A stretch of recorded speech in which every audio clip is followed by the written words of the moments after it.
কোরআনের এক জায়গায় তো এও বলা হয়েছে, যে ব্যক্তি অন্যায়ভাবে একজন মানুষকে হত্যা করবে সে যেন গোটা মানব জাতিকে হত্যা করে ফেলেছে।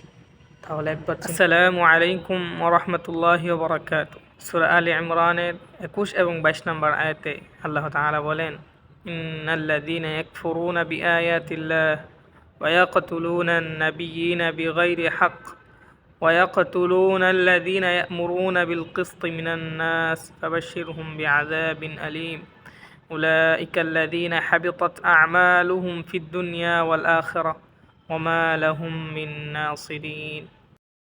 নিশ্চয় যারা আল্লাহ তাআলার আয়াতসমূহকে অস্বীকার করে, অন্যায়ভাবে নবীদেরকে হত্যা করে এবং মানুষদের মধ্য থেকে যারা ন্যায়পরায়ণতার কথা বলে তাদেরকে নির্মমভাবে হত্যা করে, হে নবী, আপনি ওই সকল প্রকার লোকদেরকে কঠিন শাস্তির সুসংবাদ দিন।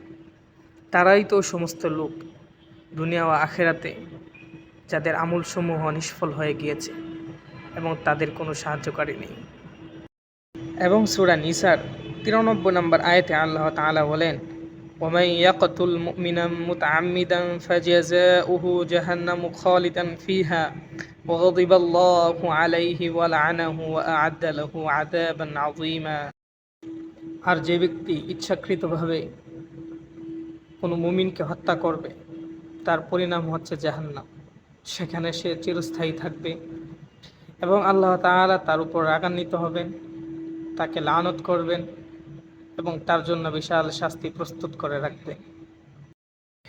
এবং হাদিস শরীফে নবী করিম সাল্লাল্লাহু আলাইহি ওয়াসাল্লাম বলেন, আন্না নবী সাল্লাল্লাহু আলাইহি ওয়াসাল্লাম قال أكبر الكبائر الإشراك بالله قتل النفس وعقوق الوالدين وقول الزور। এই হাদিসে সবচেয়ে বড় 4টি কবিরা গুনাহের কথা উল্লেখ করা হয়েছে। 1 নম্বরে আল্লাহ তাআলার সাথে শিরক করা, 2 নম্বরে মানুষ হত্যা করা, 3 নম্বরে মাতা পিতার অবাধ্য হওয়া, 4 নম্বরে মিথ্যা সাক্ষী দেওয়া। কোরআন এবং হাদিসের আরও অসংখ্য জায়গায় মানুষ হত্যার ভয়াবহ শাস্তি এবং পরিণতির কথা বলা হয়েছে। কোরআনের এক জায়গায় তো এও বলা হয়েছে, যে ব্যক্তি অন্যায়ভাবে একজন মানুষকে হত্যা করবে সে যেন গোটা মানব জাতিকে হত্যা করে ফেলেছে। তাহলে একবার চিন্তা করুন, একজন মানুষ হত্যা করা কত বড় গুনাহের কাজ।